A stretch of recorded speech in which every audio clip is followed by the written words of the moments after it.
Let the stories carry you into sleep.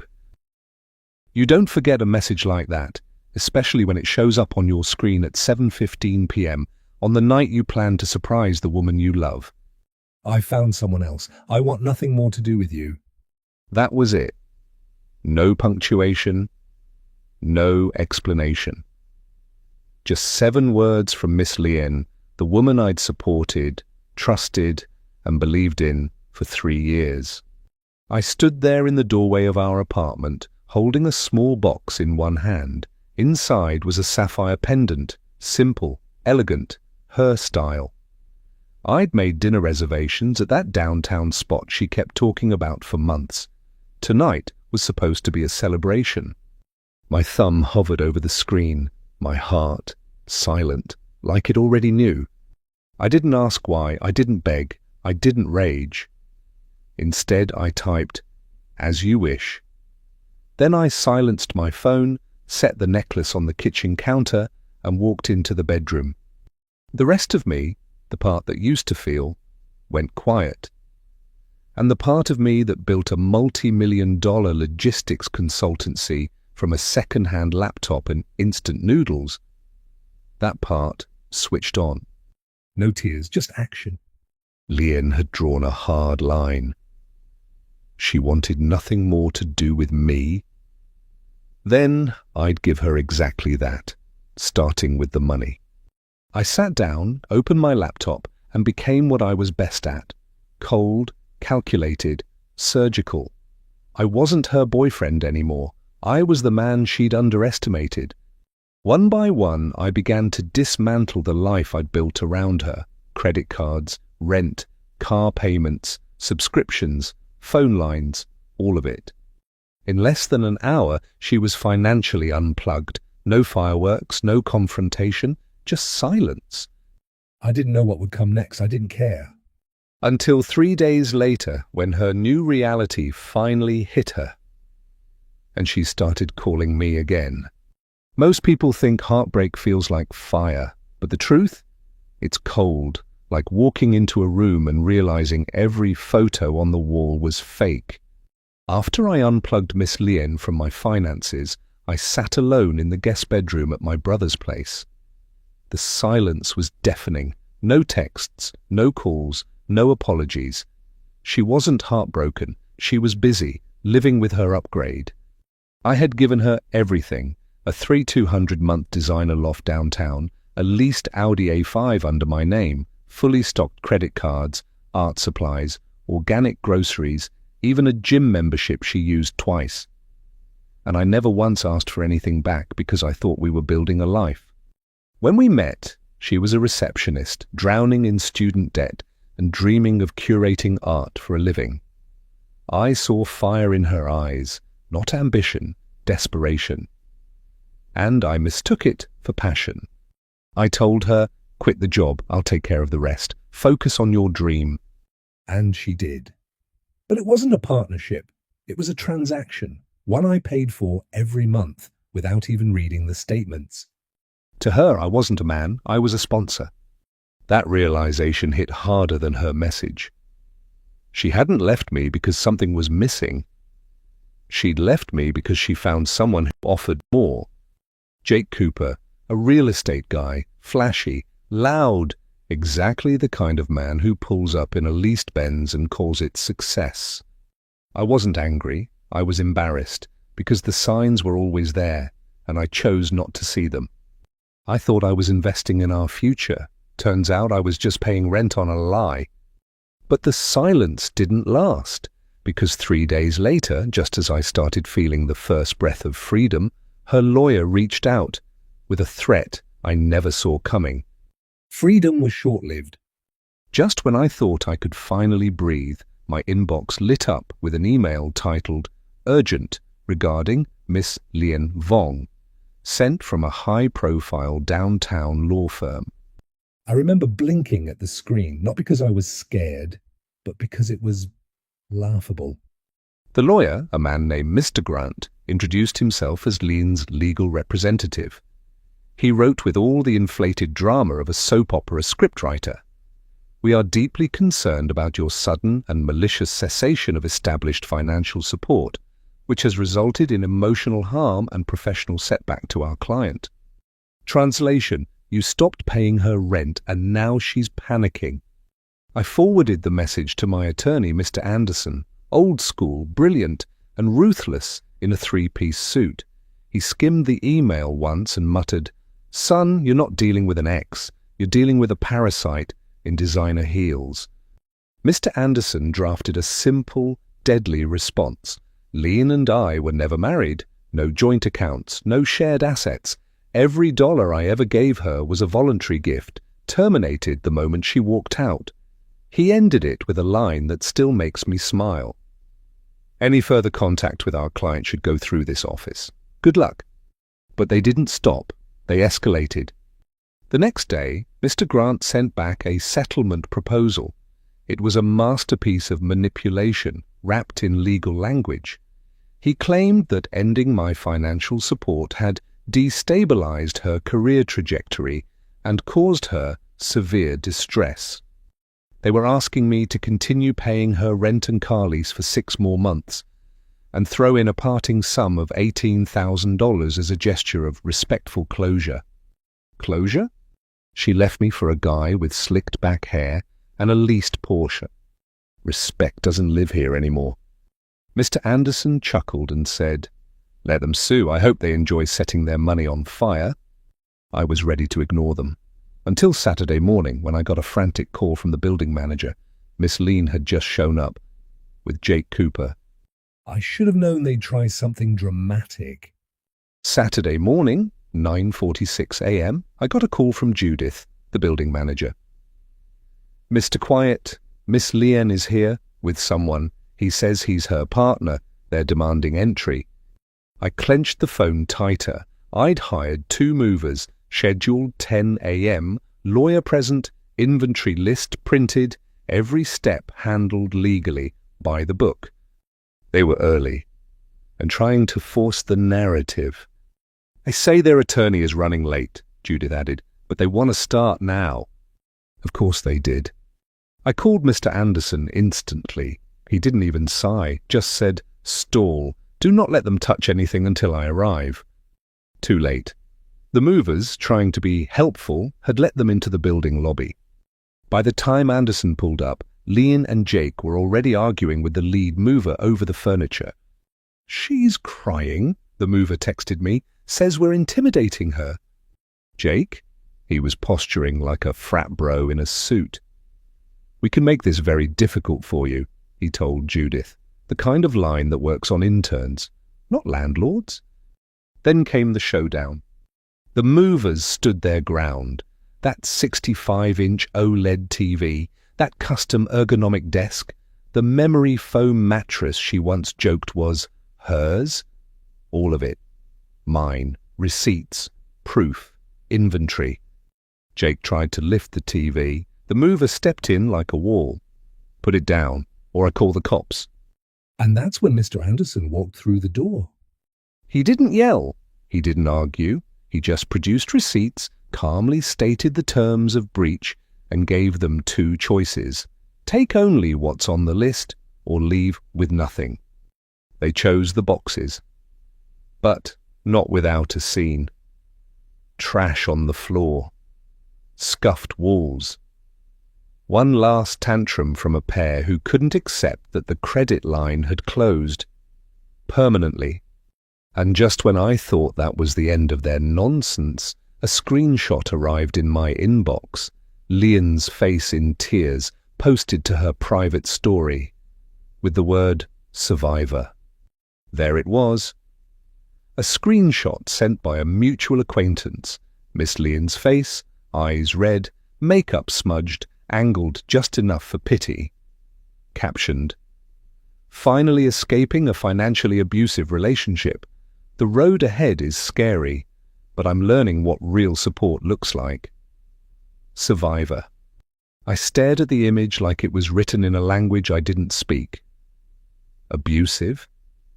She called me controlling because I stopped paying her rent, because I cancelled her car lease, gym subscription, phone plan. I hadn't touched a dollar she didn't know about. I never checked her cards, never policed what she wore, who she saw, where she went. But now that I'd shut the faucet off, suddenly I was the villain. I sent it straight to Mr. Anderson. He didn't even blink.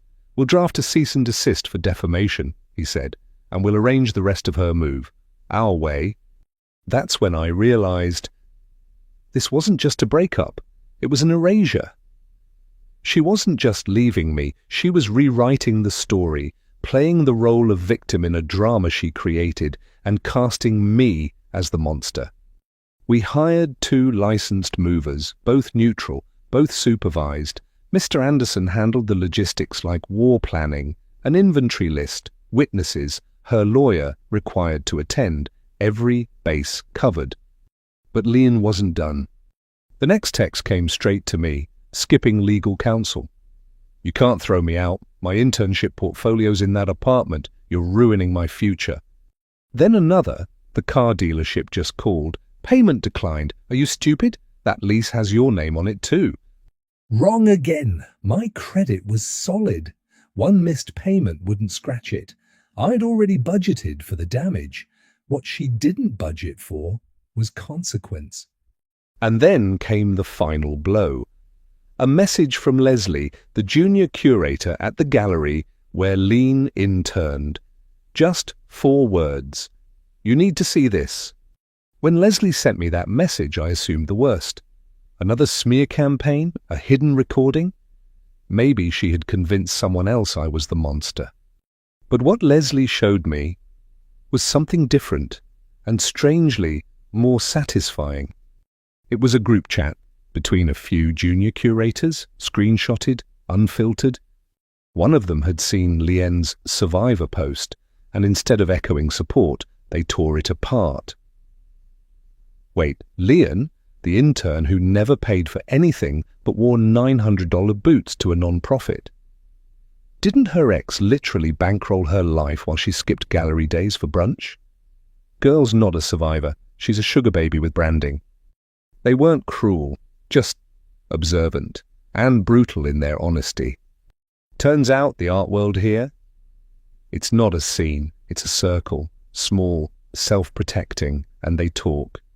That post, the one she thought would gain sympathy, backfired badly. Leslie told me quietly that the gallery's director had seen it too.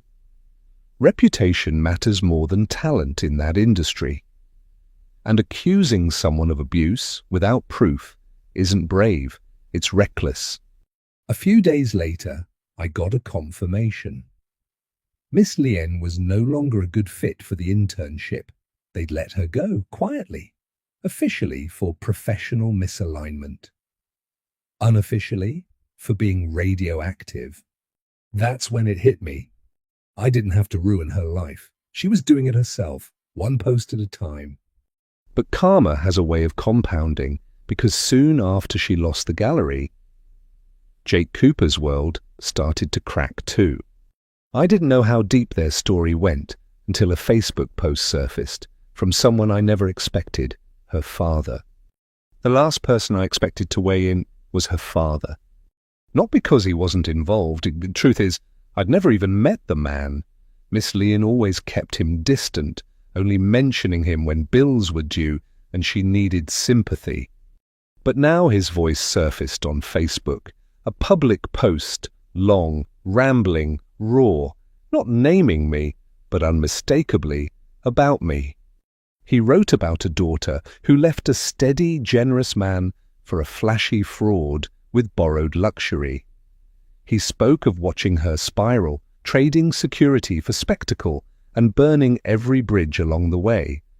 He didn't sound angry. He sounded exhausted, heartbroken, like a man who had warned his daughter in quiet tones too many times, and watched her ignore everyone. He called Jake Cooper a peacock in a rented cage. Apparently, Jake wasn't a real estate developer, just a commission-based agent, 1 quarter away from default. When Lien lost her internship, the ripple hit Jake's professional world hard. Rumors, questions, reputation damage. His firm didn't like the spotlight, especially not the messy kind. Their arguments escalated, finances crashed, he pulled back, and she, for the first time in years, had nowhere left to fall. Her father wrote. She traded a ladder for a snake, and now she's back in her childhood room, surrounded by echoes of who she used to be. It didn't feel like revenge. It felt like the truth finally leaked out. Not from me, not from court filings, and not from gossip, but from blood.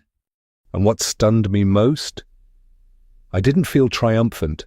I felt still, like a storm had passed and left behind something quiet and cold. But that silence didn't last long, because just as I thought it was over, Mr. Anderson forwarded me a new email from Mr. Grant. Subject line, formal demand, defamation, settlement proposal. I should have known the quiet wouldn't last. The email from Mr. Grant was titled like a threat, formal demand, defamation, settlement proposal. But its contents, they reeked of desperation. Inside, they claimed I had knowingly and maliciously damaged Miss Lien's personal brand through negligent third-party disclosures. In plain English, her father's Facebook post went viral, and somehow I was to blame. They demanded I issue a public apology, delete all related online content, and pay $22,000 in reputational damages. It wasn't legal positioning, it was a shakedown.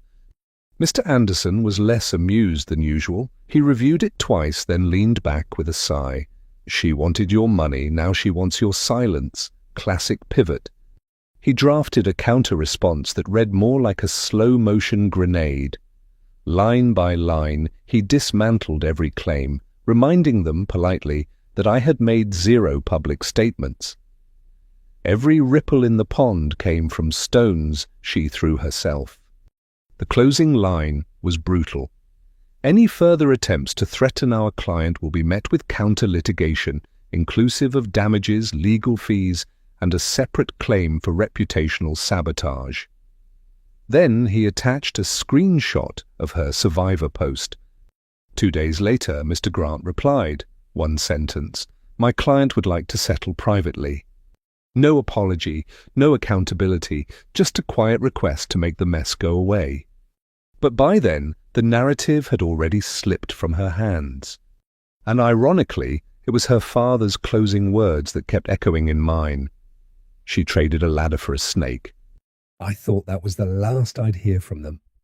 Until I got the call from the apartment management. Lien had returned, and this time she didn't come to argue. She came to beg. I thought I was done with her. But then the building called. Miss Lien had returned. No threats, no lawyers, no Jake. Just her, standing in the lobby with a small suitcase and a look that said, this wasn't how it was supposed to go. Judith, the manager, said she asked for 5 minutes. Just 5. Please, I have nowhere else, she whispered. No cameras, no Instagram stories, just a woman stripped of her narrative. I met her downstairs. She looked different, not in appearance, but in weight, like the performance had finally collapsed under its own fiction. She didn't say sorry, not exactly.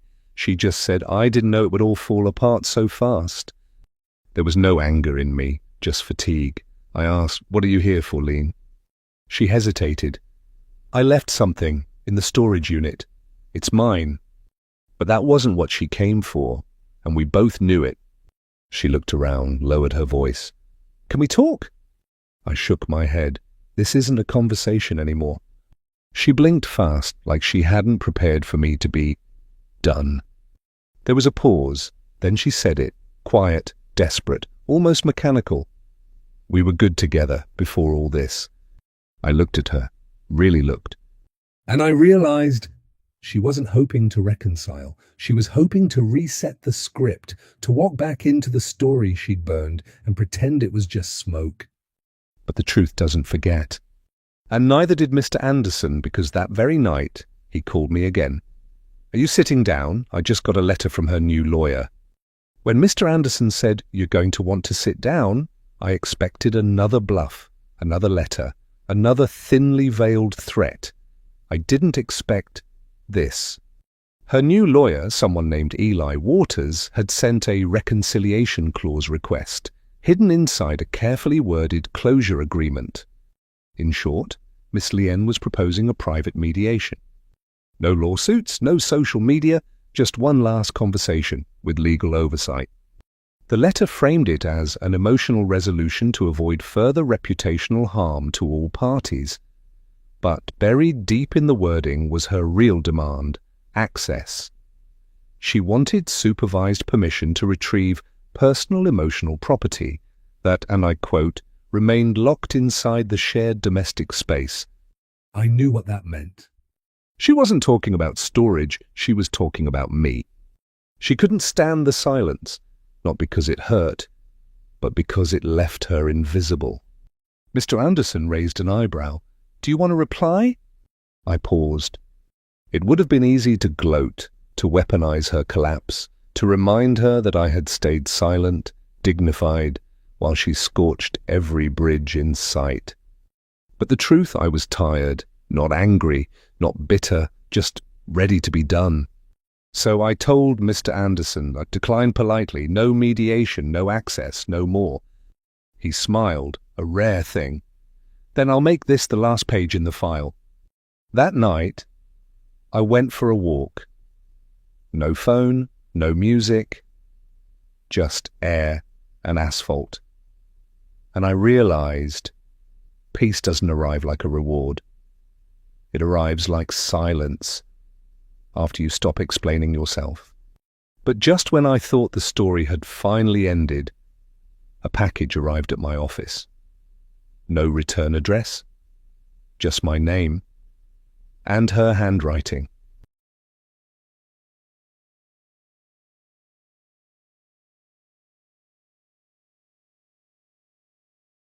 Thanks for listening. If this story helped you unwind, don't forget to like and subscribe channel Reddit Stories to fall asleep too. There's a new tale waiting for you every night, right here. Sleep well.